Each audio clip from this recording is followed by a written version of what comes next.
नमस्कार दोस्तों, आज अपन व्यंजन का पार्ट नंबर 4 लेकर आए हैं। व्यंजन के पार्ट नंबर 4 में अपन पढ़ेंगे व्यंजन के प्रयत्न विधि के आधार पर प्रकार। इसमें अपन पढ़ेंगे प्रयत्न विधि के आधार पर व्यंजनों के प्रकार। बहुत ही इम्पोर्टेंट है, यहाँ से निश्चित रूप से एक प्रश्न आने की संभावना बनती है। प्रयत्न विधि के आधार पर व्यंजनों का प्रकार मतलब ये प्रयत्न विधि क्या है। जब हम किसी वर्णों का उच्चारण करते हैं, किसी भी वर्ण का उच्चारण करते हैं, तो उसको उच्चारण करते समय अपने मुख के अंगों को एक प्रयास करना पड़ता है। उस प्रयास को ही प्रयत्न विधि कहते हैं। यानी ये क्या है, प्रयत्न क्या है? प्रयत्न एक प्रकार का मुख के अंगों का प्रयास है। मुख के अंगों का क्या है? प्रयास है। इस मुख के अंगों के द्वारा किए गए प्रयास को ही प्रयत्न विधि कहते हैं। इस प्रयत्न विधि के आधार पर व्यंजनों को 3 भागों में बांटा गया है। कौन से भागों में? 3 में। नंबर 1,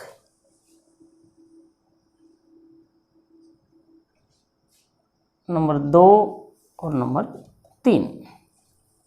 एक कंपन के आधार पर,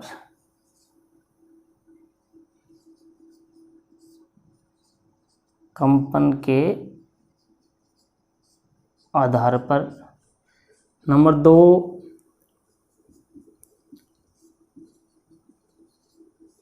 प्राणवायु या श्वास के आधार पर। नंबर 3 उच्चारण के आधार पर। ये 3 प्रकार के व्यंजनों में विभाजन किया गया है प्रयत्न विधि के आधार पर व्यंजनों का। इसमें तीनों ही बहुत ही इम्पोर्टेंट हैं। अपन इसको बिल्कुल शॉर्ट एंड स्वीट, बहुत ही संक्षिप्त में समझेंगे। यानी मुश्किल से किताब में आप पढ़ोगे तो लगभग एक पेज के एक ये बिंदु हैं, अपन 3 या 4 लाइनों में इसको समझ जाएंगे। जैसे कंपन के आधार पर अपन व्यंजनों का वर्गीकरण करते हैं, तो कंपन के आधार पर भी 2 प्रकार का होता है, श्वास वायु के आधार पर भी 2 प्रकार के होते हैं, और उच्चारण के आधार पर 8 प्रकार के होंगे। ये यहाँ भी 2 प्रकार के होंगे। प्रकार पर नीचे लिख देते हैं। ये 2 नंबर और ये 3 नंबर था। इसके प्रकार हैं वो, या उपभेद कहें अपन, ये भी 2 रहेंगे। इसके उपभेद भी 2 रहेंगे, और इसके उपभेद हैं वो 8 रहेंगे, है ना। तो कंपन के आधार पर व्यंजनों का वर्गीकरण। कंपन का मतलब जब अपन इसको बोलते हैं तो एक कंपन होता है, यानी आवाज आती है, नाद आता है, नाद यानी घोष, उसको क्या कहेंगे अपन? कंपन कहेंगे। इस आधार पर 2 प्रकार के होते हैं। एक होता है अघोष व्यंजन, और दूसरा होता है घोष व्यंजन। घोष को सघोष भी कहते हैं, सघोष व्यंजन। ये लो, यहाँ से इसका टॉपिक स्टार्ट हो जाता है। बहुत ही इंपॉर्टेंट है, वेरी वेरी इंपॉर्टेंट। करना कुछ भी नहीं याद आपको, बस अघोष कौन सा और घोष कौन सा है, यही याद करना आपको। अघोष व्यंजन कौन सा है और घोष व्यंजन कौन सा है। याद करते हैं फिर भूल जाते हैं, फिर याद करते हैं फिर भूल जाते हैं। अघोष और घोष व्यंजन याद करने का सरल सा तरीका है। जैसे अपन लिखते हैं, पहली लाइन ये देखेंगे अपन, जैसे कै, ख, ग, घ और अंग। ये जैसे जैसे लिखेंगे अपन तो इसको यूं विभाजन कर दो। लास्ट वाले 3 हैं ये तो हो जाएंगे घोष व्यंजन, और पहला और दूसरा ही हो जाएगा अघोष व्यंजन, है ना। अब अपन मान लेते हैं कि इसको 1 नंबर दिया, इसको 2 नंबर दिया, इसको 3 नंबर, इसको 4 और इसको 5। तो अपन यूँ भी कह सकते हैं कि पहला और दूसरा है वो अघोष व्यंजन होते हैं, और तीसरा चौथा पांचवा वो घोष व्यंजन होते हैं। यानी अघोष व्यंजन प्रारंभ के प्रथम और द्वितीय व्यंजन होते हैं, और घोष व्यंजन होते हैं वो तीसरा चौथा पांचवा होता है। तो अपन ऐसे ही करेंगे सभी वर्गों के, जैसे क ये हो गया, क, च, ट, त और प, तो इसके भी ये हो जाएंगे। और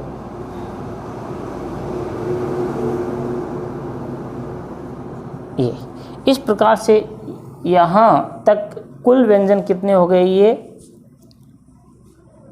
दोनों तरफ से गिनने पड़ेंगे। 2 हैं तो 2, 4, 6, 8, 10, ये तो हो गए 10 और ये हो गए 15। अब बच गई ये लव और सह की लाइन।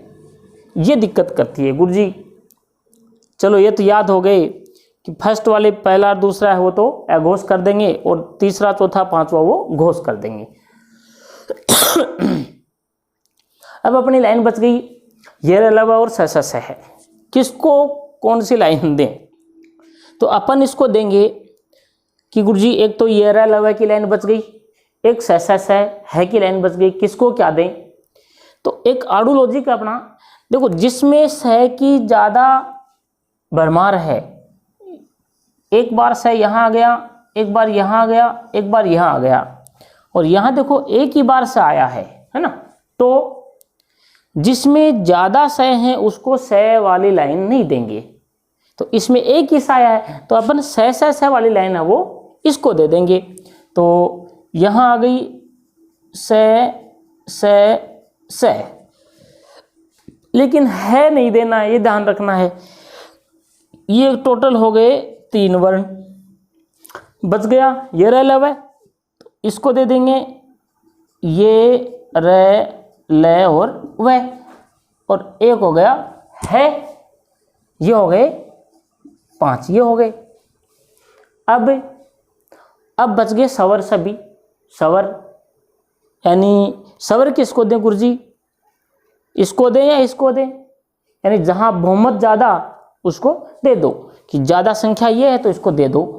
सभी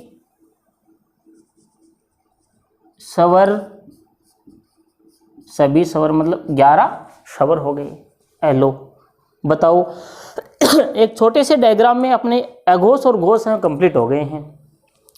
अब ये देखो, कई बार इनकी संख्या पूछ लेते हैं कि घोष व्यंजनों की संख्या क्या होती, कितनी होती है?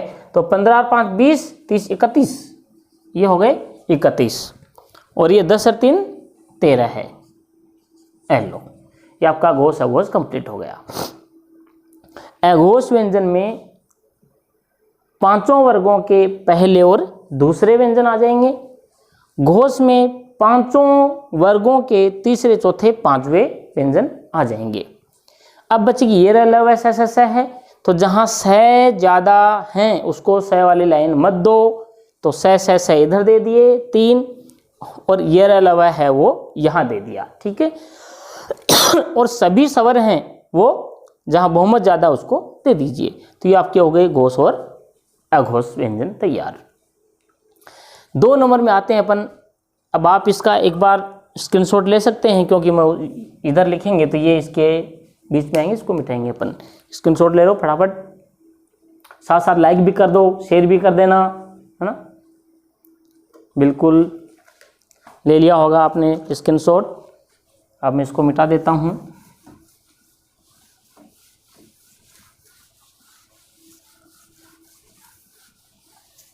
ये लो। यहाँ आते हैं प्राणवायु के आधार पर व्यंजनों के वर्णों के उपभेद। प्राणवायु में कौन से होंगे? प्राणवायु में अल्प प्राण और महाप्राण, है ना, अल्प प्राण और महाप्राण। एक तो होगा इसमें अल्प प्राण, अल्प प्राण, दूसरा होगा इसमें महाप्राण। एलो कर दो डिवाइडेशन इसका भी, अल्प प्राण महाप्राण का भी। अल्प प्राण में किसको लें, महाप्राण में किसको लें? वही बात, अल्प प्राण में देखो अल्प प्राण और महाप्राण। अल्प प्राण में जब हम उसका उच्चारण करते हैं तो फेफड़ों से निकलने वाली जो प्राणवायु है वो अल्प मात्रा में निकलती है, यानी कम निकलती है, इसलिए उसको अल्प प्राण कहते हैं। महाप्राण में क्या होता है, वायु ज़्यादा निकलती है, इसलिए इसको महाप्राण कहते हैं। अल्प प्राण में देखो टाबरो, अपन ने बचपन में खरगोश बनाया था क्या? ये देखो, ये खरगोश बन गया, है ना, गुरुजी बना देना लो खरगोश। ना ऐसे खरगोश नहीं, ये खरगोश नहीं बना भाई, ऐसे, यानी पहली अंगुली दूसरी छोड़ दो, तीसरी अंगुली, चौथी छोड़ दो, पांचवा अंगूठा, यूं करके करना है। यानी जब जब भी आप खरगोश देखो तो आपको अल्प प्राण महाप्राण याद आने चाहिए। पढ़ाई ऐसी करो कि जब किताब सामने हो तो याद आए, ऐसा नहीं। पढ़ाई को इस हिसाब से जोड़ो, अपने दैनिक जीवन से, अपने वातावरण से ऐसे जोड़ो कि जब जब भी आप जैसे बाहर खेत में गए तो भी आपको आपकी बुक्स याद आनी चाहिए, कोई न कोई बिंदु याद आना चाहिए। खेतों में घूमने गए, जिन खरगोश दिख गया तो ओहो खरगोश कैसे बनाया था गुरुजी ने खरगोश, ये है क्या, ये जो नीचे पड़े हैं ये अल्प प्राण है और खड़े हैं वो महाप्राण है। बस ये आपके अल्प प्राण महाप्राण याद हो गए आपको।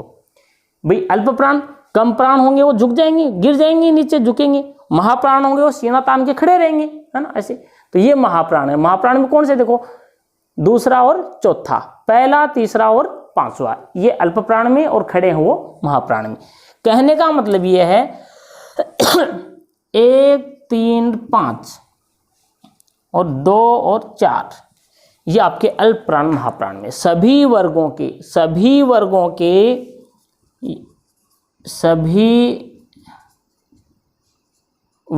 के पहले तीसरे और पांचवें वर्ण हैं वो अल्प प्राण में जाएंगे, और दूसरा और चौथा है वो महाप्राण में जाएंगे। अब ये तो हो गए यहाँ क्लियर। सभी वर्गों के जाएंगे तो ये कितने हो गए टोटल, ये हो गए टोटल 15 है, कोई 5 वर्ग होते हैं, और ये हो गए टोटल 10। लो अब बच गया ये अलावा और सह है, यहाँ कोई टेंशन नहीं है, ये अलावा इसको दे दो, सह है इसको दे दो, बस सीधी सी बात है। ये व ये कितने हैं 4, और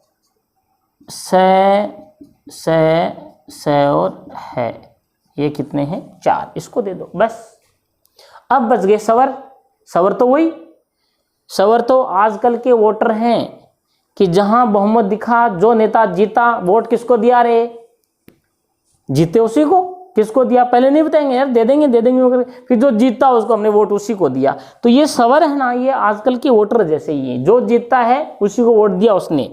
तो ये देखो बहुमत ज्यादा कहाँ है, यहाँ है, यहाँ दे दो आप। तो यहाँ क्या आ जाएंगे सभी सवर।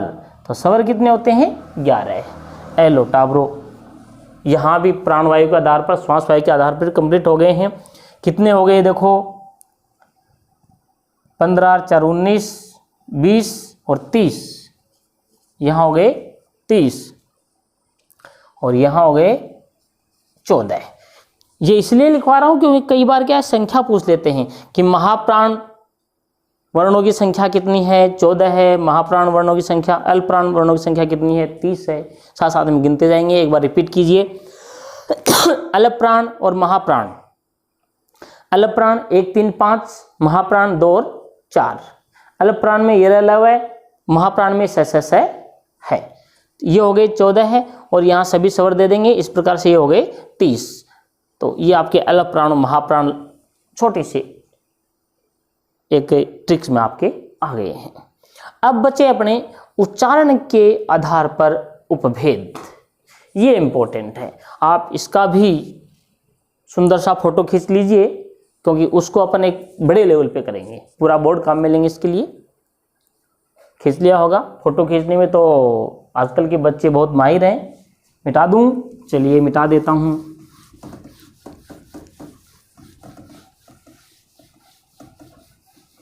अब अपना एक बिंदु बच गया है उच्चारण के आधार पर,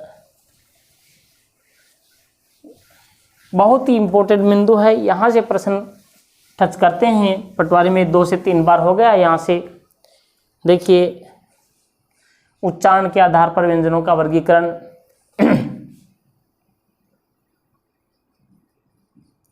उच्चारण के आधार पर वर्णों का वर्गीकरण। देखिए, इसमें क, ख, ग, घ और अंग है। इसी प्रकार से इसके सारे वर्ग च, त, त और प, है ना, इसके सारे व्यंजन आ जाएंगे। ये कुल मिला के सभी कितने बनते हैं? 25। 5 इधर हैं, 5 इधर हैं, क, च, ट, त, प, 25 व्यंजन हैं, वो स्पर्श व्यंजन माने जाएंगे। ऑप्शन में देखना, 25 आए तो 25 करना है, 25 नहीं आएंगे तो आपको 20 मिलेंगे। क्यों मिलेंगे? क्योंकि अंग, यण, न, मैं को अपन क्या मानते हैं? नासिक के व्यंजन मानते हैं। तो ऑप्शन में दोनों देंगे नहीं, दोनों देते ही प्रश्न आउट, यहाँ से डिलीट मारा जाएगा। एक ही ऑप्शन देंगे, 25 देंगे या फिर 20 का देंगे। ठीक है, ये तो हो गई स्पर्श व्यंजन। अब ये जो लाइन है च वाली, इसको एक स्पेशल अलग से नाम दिया गया है, फिर इसको देखना पड़ेगा। च, छ, ज, झ और ये, इसको कहते हैं स्पर्श संघर्षी व्यंजन। संघर्षी व्यंजन, इसको अलग से नाम दे दिया गया। ये स्पर्श संघर्षी भी है और ये स्पर्श में भी आएगा और स्पर्श संघर्षी में। यूं पूछ लिया जाए कि निम्न में से कौन सा स्पर्श व्यंजन है, तो इनमें से कोई भी आ जाएगा, कैसे लेकर के मैं तक। यूं पूछ लिया जाए कि इनमें से कौन सा स्पर्श संघर्षी व्यंजन है, तो आपको च, छ, ज, झ ये में से ही दे के आना है, बाकी किसी में नहीं। केवल स्पर्श व्यंजन देख करके ही उत्तर मत दे देना। स्पर्श में तो कैसे यहाँ तक सारे आ जाएंगे, लेकिन स्पर्श संघर्षी लगा दिया जाए तो आपको च, छ, ज, झ ये इतने ही करके आने, स्पर्श संघर्षी व्यंजन। अब आता है इसके बाद में स और है। गुरुजी यर अलावा रह गयो, हाँ यर अलावा रह गयो भाई, बाद में देखा, अगर बाद में, क्योंकि वो एक एक अक्षर को अलग अलग नाम दे दें हैं, इसलिए पहले इसको देख लेते हैं अपन। इसका नाम है संघर्षी व्यंजन। संघर्षी व्यंजन, ठीक है। अब लाओ आपके येरे लवा को। येरे लवा की जो लाइन है उसमें ये और वह, है ना, इसको तो बोलते हैं अर्धस्वर।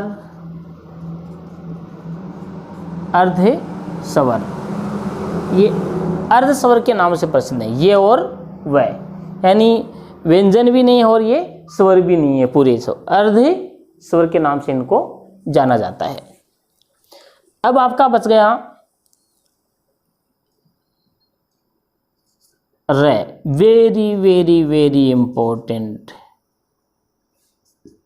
बहुत बार पूछा जाता है। रे, रे है ना, रे को प्रकंपित व्यंजन,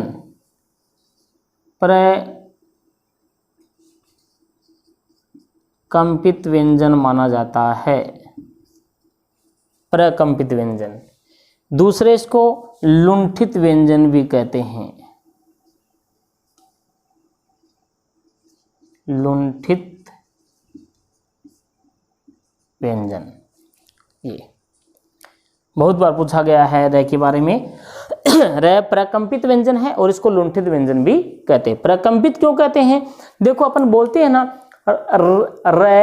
र तो अपनी जीभ फटाफट यूं कंपन करती है, ऊपर नीचे फटाफट करती है, इसलिए ये प्रकंपित व्यंजन है ना। जैसे र यूं यूं, जैसे अपन कोई टिल्ले से ऊंची जगह से लुढ़कते हैं तो फटाफट फटाफट यूं, तो ये अपना यूं क्या है, एक लुढ़कता हुआ सा लगता है, इसलिए इसको प्रकंपित या लुंठित व्यंजन कहा जाता है।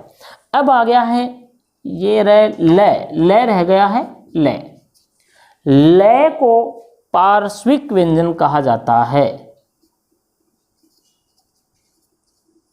पार्श्विक व्यंजन कहा जाता है।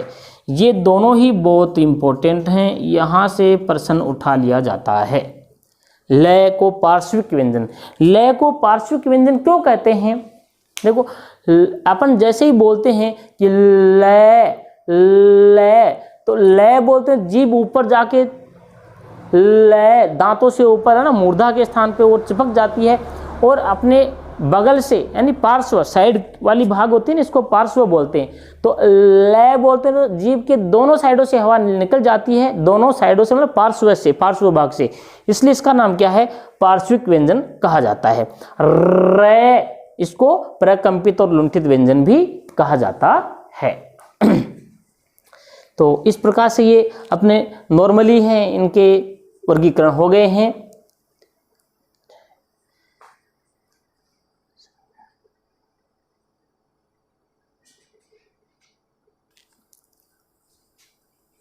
ये हो गए अपने नॉर्मली उच्चारण के आधार पर वर्णों का वर्गीकरण। अब इसमें अपन ने चर्चा की थी कि ये देखो 25 भी आ सकते हैं, 20 भी आ सकते हैं, दोनों नहीं आएंगे, एक ही आएगा। ज्यादातर ये फर्स्ट ये है, फर्स्ट ये आएगा, सेकंड चांस ये आते हैं, है ना, स्पर्श व्यंजनों के। ज्यादातर बच्चे क्या करते हैं, 5 5 25 करके आते हैं और होते भी यही हैं। बाय द वे मान लो 25 का ऑप्शन ही गायब कर दिया उसने, तो अपने को क्या करना है, 20 सही करना है, क्योंकि ये जो है अपना लास्ट वाला भाग है अंग मैं, इसको अलग से एक नाम दिया गया है। जैसे इसका ऑप्शन कैसे आएगा कि स्पर्श व्यंजन है, स्पर्श व्यंजनों की संख्या है, यूं आ जाएगा।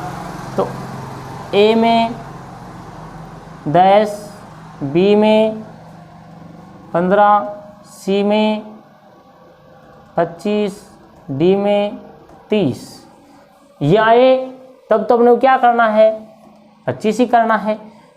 और ऑप्शन में ये आ जाए 10, 15, 20 और 30। अब क्या करके आएंगे, 25 तो है ही नहीं, है ना, तो अपन क्या करके आएंगे, 20 करके आएंगे। ये ऑप्शन देख लेना, है ना।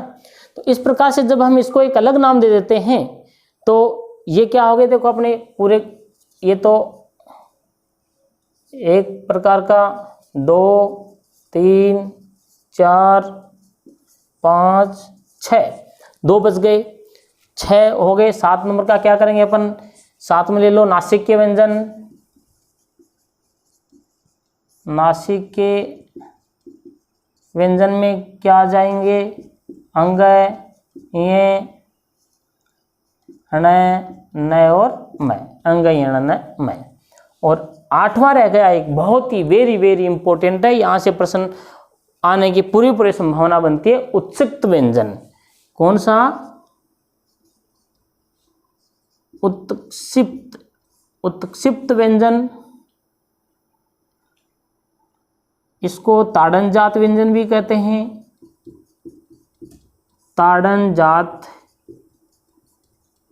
व्यंजन, उत्क्षिप्त व्यंजन, ताड़नजात व्यंजन भी इसको बोला जाता है।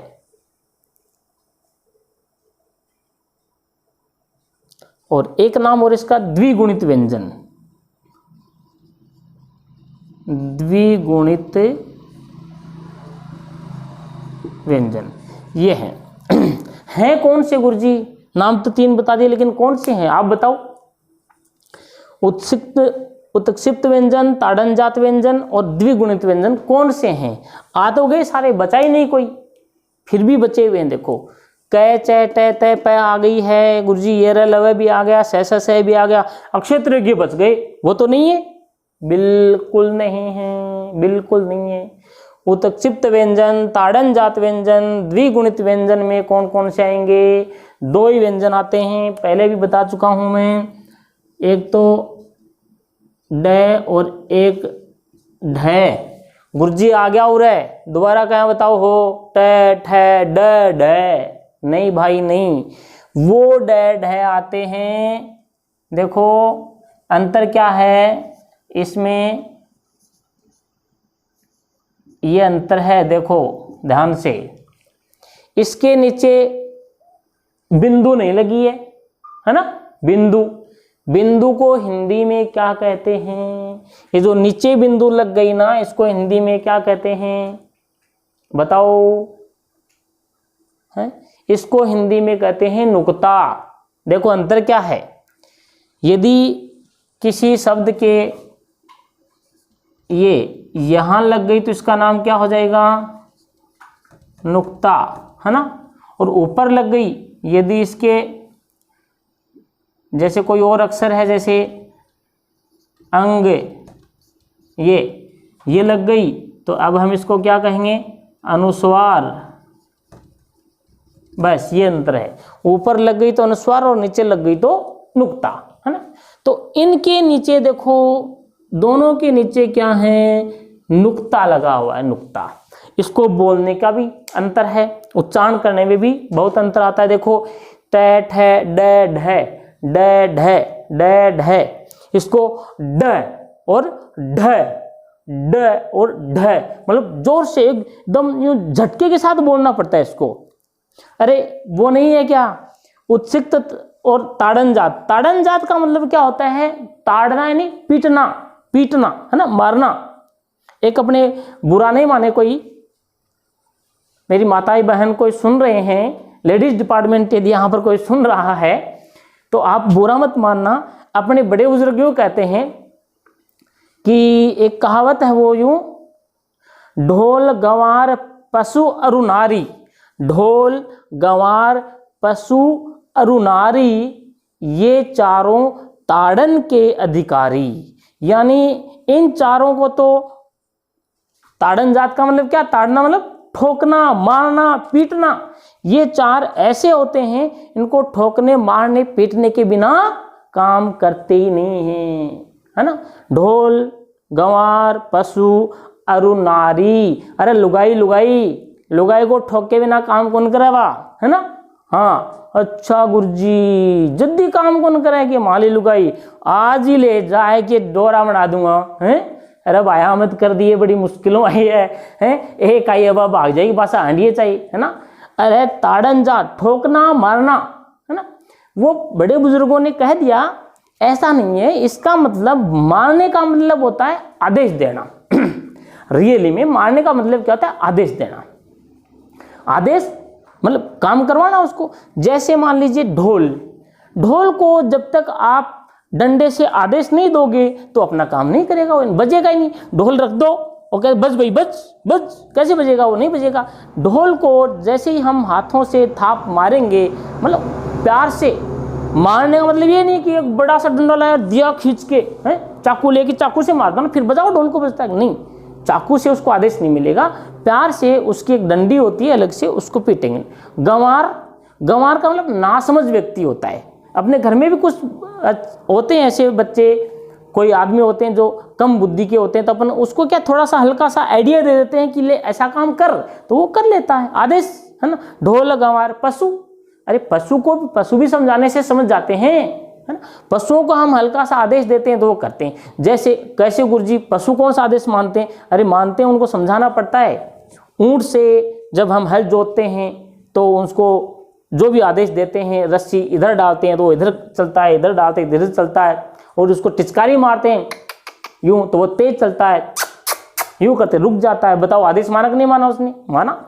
और नारी, है ना, नारी भी है ना, हल्का सा इसको बस इंडिकेट कर दो और प्रेम से समझा दो ये आपको 2 गुना नहीं 4 गुना काम करके देगी। बस यही है, बाकी ठोकने वाला काम कर मत देना भाई, है ना।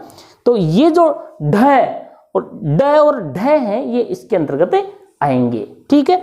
उत्सर्जित व्यंजन, ताड़न जात व्यंजन, द्विगुणित व्यंजन में कौन आएंगे? ड और ढ इसके अंदर आ जाएंगे। इस प्रकार से आज अपने वर्णों का टॉपिक है वो कंप्लीट होता है। आशा करता हूँ इसके अंदर आपको बहुत अच्छा समझ में आया होगा और एग्जाम के अंदर श्योर निश्चित रूप से आपके यहाँ से आपका प्रश्न है वो टच हो जाएगा। इसके साथ ही यदि अभी तक किसी ने वीडियो का ये आनंद उठाया है तो सब्सक्राइब करने का भी थोड़ा कष्ट कर दे और वीडियो को लाइक और शेयर ज़रूर करना। जय हिंद, जय भारत।